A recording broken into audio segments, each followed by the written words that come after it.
Morning friend, कैसे हैं आप सब। उम्मीद है आप सब अच्छे और स्वस्थ होंगे। तो चलिए शुरू करते हैं आज का अगला टॉपिक। आज का अगला टॉपिक है एंशियन हिस्ट्री का महाजनपद काल।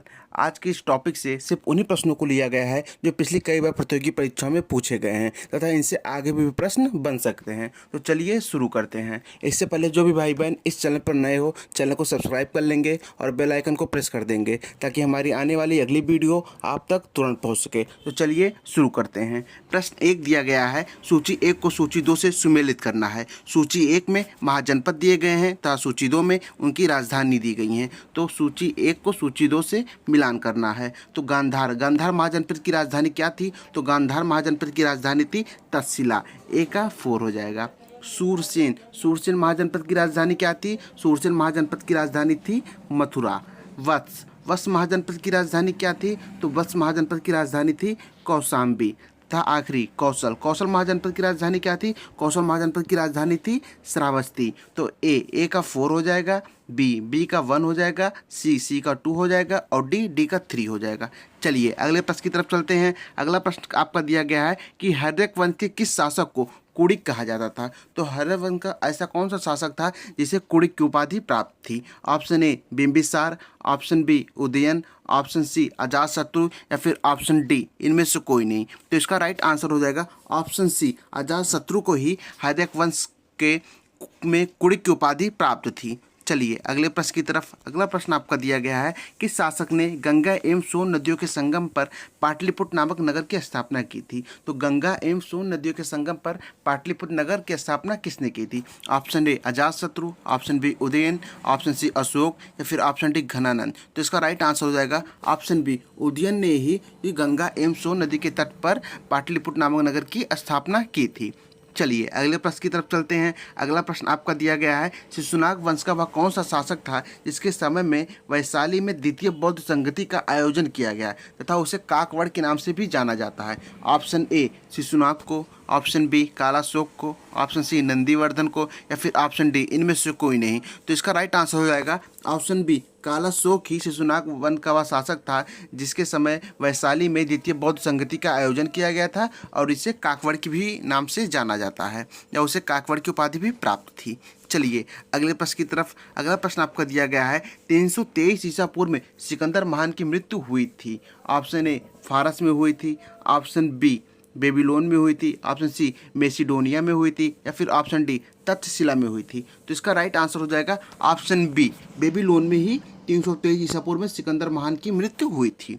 चलिए अगले प्रश्न की तरफ चलते हैं। अगला प्रश्न आपका दिया गया है, सिकंदर महान एवं पोरस की सेनाओं ने निम्नलिखित में से किस नदी के आमने सामने वाले तटों पर पड़ाव डाला हुआ था? ऑप्शन ए रावी नदी के तट पर, ऑप्शन बी झेलम नदी के तट पर, ऑप्शन सी सतलज नदी के तट पर या फिर ऑप्शन डी चिनाब नदी के तट पर। तो इसका राइट आंसर हो जाएगा ऑप्शन बी, झेलम नदी के तट पर ही पड़ाव डाला हुआ था दोनों सेनाओं ने।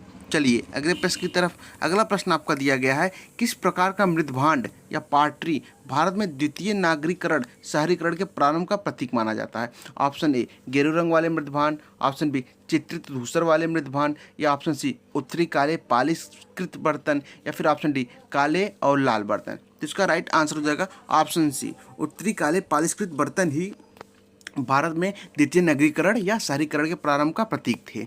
चलिए अगले प्रश्न की तरफ चलते हैं। अगला प्रश्न आपका दिया गया है कि पाली ग्रंथों में गांव के मुखिया को क्या कहा जाता था? ऑप्शन ए ग्रामक कहा जाता था, ऑप्शन बी भोजक या ग्राम भोजक कहा जाता था, ऑप्शन सी ज्येष्ठक कहा जाता था या फिर ऑप्शन डी ग्रामपति कहा जाता था। तो पाली ग्रंथों में जो गाँव का मुखिया होता था उसे भोजक या ग्राम भोजक कहा जाता था। तो ऑप्शन बी सही हो जाएगा।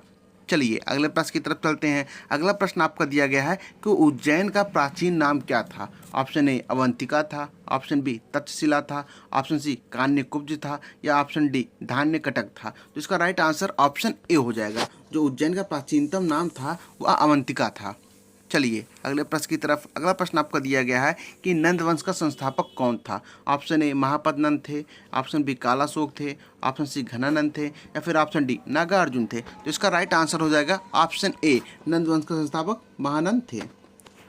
उम्मीद आपको ये सीरीज पसंद आ रही होगी। अगर ये सीरीज आपको पसंद आ रही होगी तो इस सीरीज को लाइक और शेयर जरूर कर दीजिएगा।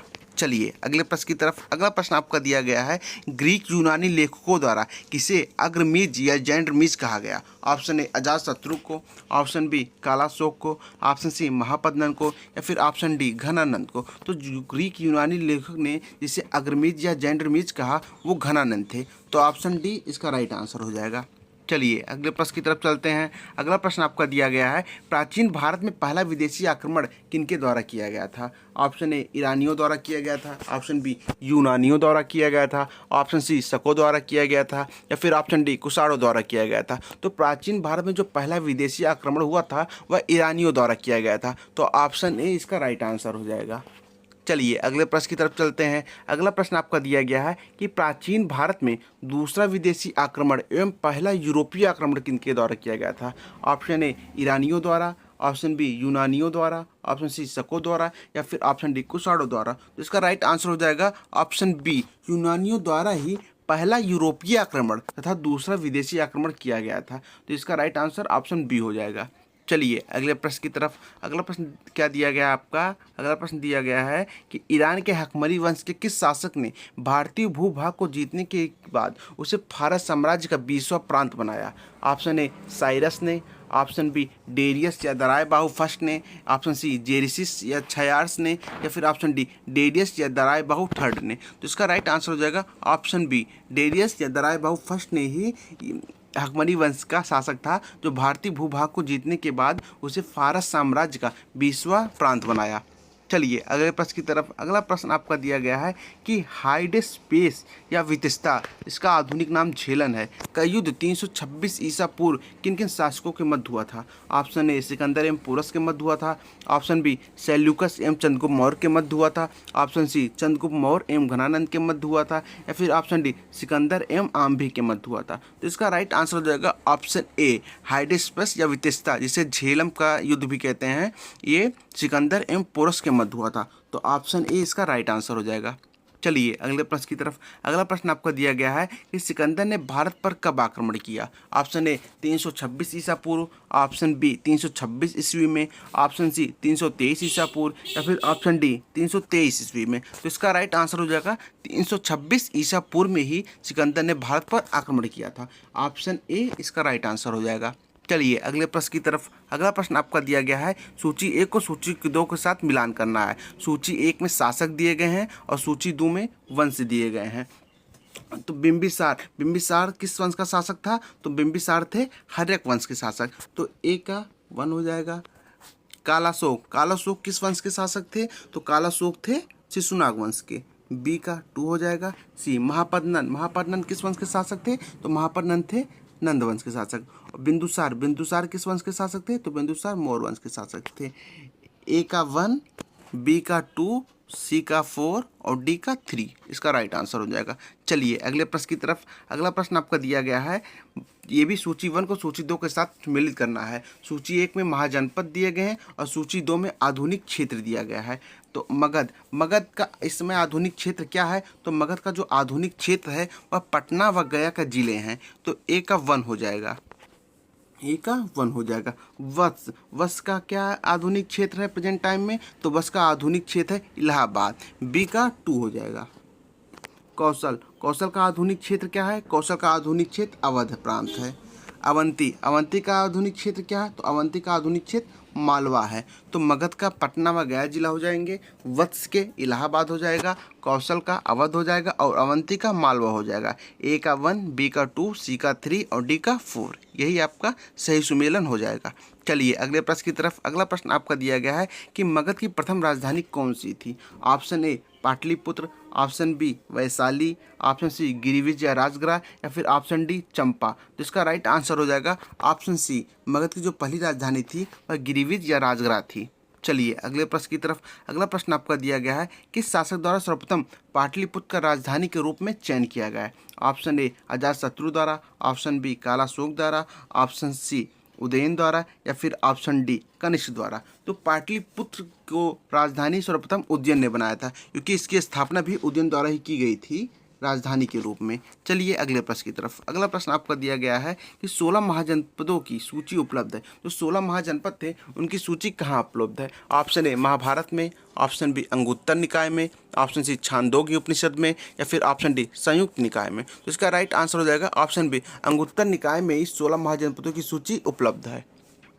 चलिए अगले प्रश्न की तरफ। अगला प्रश्न आपका दिया गया है कि निम्नलिखित में से मगध का कौन सा राजा सिकंदर महान का समकालीन था? Option A Mahapadmananda, option B Dhanananda, option C Sukalpa, या फिर ऑप्शन डी चंद्रगुप्त मौर्य। तो इसका राइट आंसर हो जाएगा ऑप्शन बी, घनानंद ही नंद वंश का या मगध साम्राज्य का वह राजा था जो सिकंदर महान के समकालीन था। चलिए अगले प्रश्न की तरफ। अगला प्रश्न आपका दिया गया है कि प्रथम मगध साम्राज्य का उत्कर्ष किस सदी में हुआ था? ऑप्शन ए चौथी सदी ईसा पूर्व, ऑप्शन बी छठी सदी ईसा पूर्व, ऑप्शन सी दूसरी सदी ईसा पूर्व, या फिर ऑप्शन डी पहली सदी ईसा पूर्व। तो इसका राइट आंसर हो जाएगा ऑप्शन बी, मगध साम्राज्य का जो उत्कर्ष था वो छठी सदी ईसा पूर्व में था। तो ऑप्शन बी इसका राइट आंसर हो जाएगा।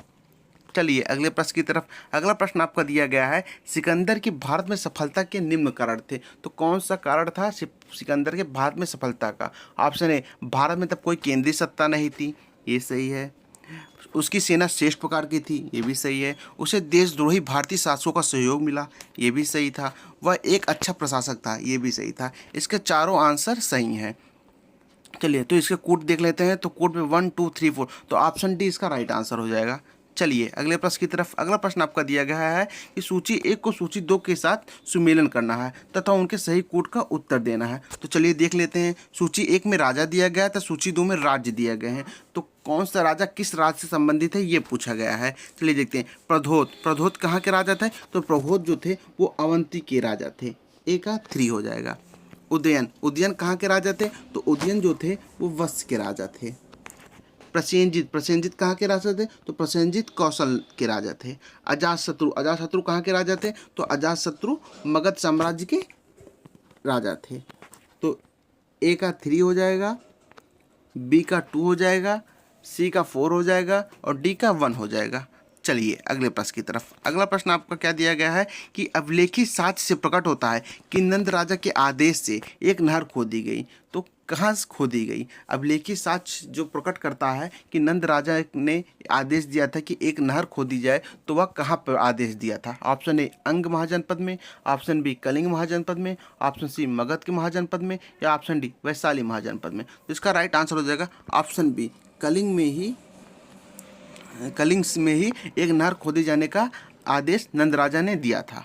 चलिए अगले प्रश्न की तरफ। अगला प्रश्न आपका दिया गया है कि पहला ईरानी शासक जिसने भारत के कुछ भूभाग को अपने अधीन किया था वह कौन था? ऑप्शन ए साइरस था, ऑप्शन बी कोम्बेसिस था, ऑप्शन सी डेरियस था, या फिर ऑप्शन डी जेरसिस था। तो इसका राइट आंसर हो जाएगा ऑप्शन सी डेरियस। यही पहला ईरानी शासक था जिसने भारत के कुछ भूभाग को अपने अधीन कर लिया था।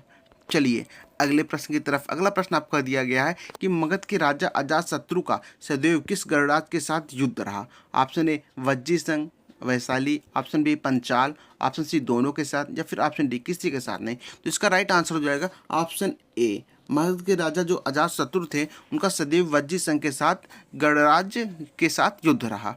चलिए अगले प्रश्न की तरफ। अगला प्रश्न आपका दिया गया है कि वज्जी संघ के विरुद्ध मगध राज्य के किस शासक ने प्रथम बार रथ मूसल, ऐसा रथ जिसे गदा जैसा हथियार जुड़ा था, तथा महाशिलाकंटक एक पत्थर फेंकने वाला युद्ध यंत्र था नामक गुप्त हथियारों का प्रयोग किया?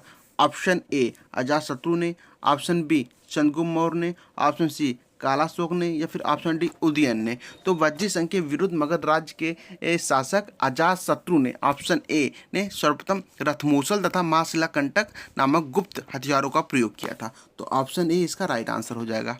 चलिए अगले प्रश्न की तरफ। अगला प्रश्न आपका दिया गया है कि नंद वंश का अंतिम सम्राट कौन था? Option A Mahapadmananda, option B Dhanananda, option C Kalashoka, या फिर ऑप्शन डी इनमें से कोई नहीं। तो जो नंद वंश का अंतिम सम्राट था वह घनानंद था। तो ऑप्शन बी इसका राइट आंसर हो जाएगा।